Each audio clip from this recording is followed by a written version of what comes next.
Welcome everybody to a look at a brand new Cine edition from HMV, and it is 1973's Westworld. So this is celebrating its 50th anniversary this year, and this is why this film has been given this treatment. Although it is only on Blu-ray, it's not had any 4K restoration or anything like that. But who knows, maybe that'll come in the future. But yeah, this is directed by Michael Crichton, who also did the first Great Train Robbery and Runaway. But he's more well known as an author, being the writer behind the novel for Jurassic Park. And yeah, this is a science fiction western film, clocking in at 89 minutes long. Star had a budget of $1.2 million, but had a return box office of 10 million. So yeah, definitely a sizable hit at the time. And yeah, this stars Yul Brynner, who was in the likes of Future World, which is the sequel to this, which is nowhere near as good, as well as The Magnificent Seven, Adios Sabatar, and Sabata even, and Villa Rides. So he's more well known as a Western star, so it's no surprise that he was in this, but I believe this is the first time the Western genre had mixed in with sci-fi.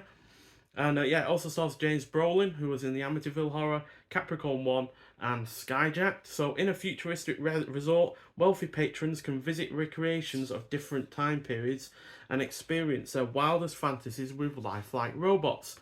But when Richard Benjamin opts for the Wild West, he gets more than he bargained for when a gunslinger robot goes berserk.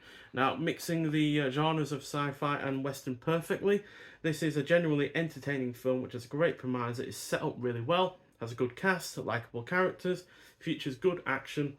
It is well paced, engrossing throughout, and has a decent score.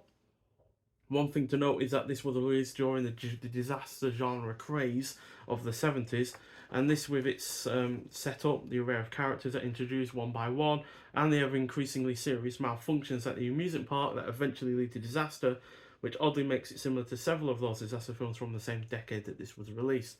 Also similar to Jurassic Park itself, because that is also about an amusement theme park that eventually the guests start getting killed. Yeah, which will be released 20 years after this. So definitely a bit of a landmark film for Michael Crichton, and yeah, this kind of genre of disaster films and amusement parks going awry kind of film. And yeah, you get a really nice steelbook with this release. Absolutely love that. The white design really just shows off the artwork, which is excellent. As you can see, Yul Brynner there with half of his face missing because he's a robot. I like the fact that it's kind of like shiny as well.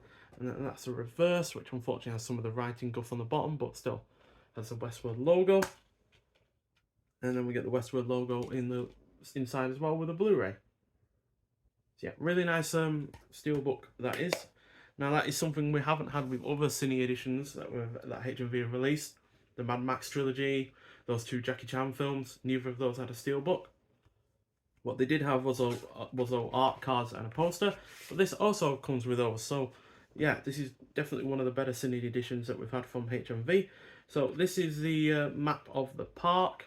The other one is the Wild West one, and I believe the red one is the Greek one, and the purple one is the medieval setting. Probably getting that wrong, but that's what it looks like for me. Then we got three double-sided art cards,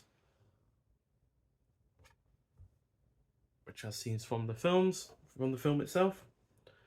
There's Richard Benjamin, the character, not played by James Brolin, but I've not seen anything from that actor before. But there is James Brolin. At least I think it was James Brolin. Yeah, it was. So yeah, he's looking mighty cool in his Wild West outfit there. And there's Yul Brynner on a horse. And Yul Brynner looking rather sinister. And we also get a double-sided poster as well on top of all of that. Don't think we had double-sided posters with the other Cine editions, but regardless, we get a nice black and white poster.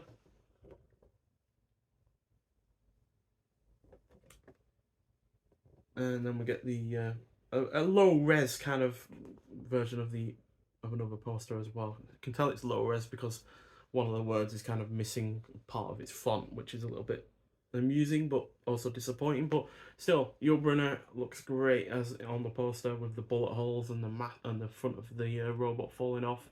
That's really cool. So yeah, really nice Cine edition. You also get the hard box as well. and there are a couple of extras on the disc as well. You got On Location with Westworld Featurette, and the 1980 TV pilot Beyond Westworld, and the trailer for the film as well. So yeah, unfortunately, I don't think the TV series was much long lived. Although there would be eventually a new TV series, I think from 2016, that would be in the same kind of world as this. Or I've not seen that TV series yet, but I plan to at some point. So yeah, really, really good film. Highly recommend it, especially if you're into your sci-fi films with a little bit of a twist. And yeah, I'm sure you'll enjoy it as well. And being as short as it is, it's not going to waste much of your time if you don't enjoy it. But if you have seen the film, I'd like to hear your thoughts on it. But nonetheless, thank you for watching, and I'll see you in the next one. Bye.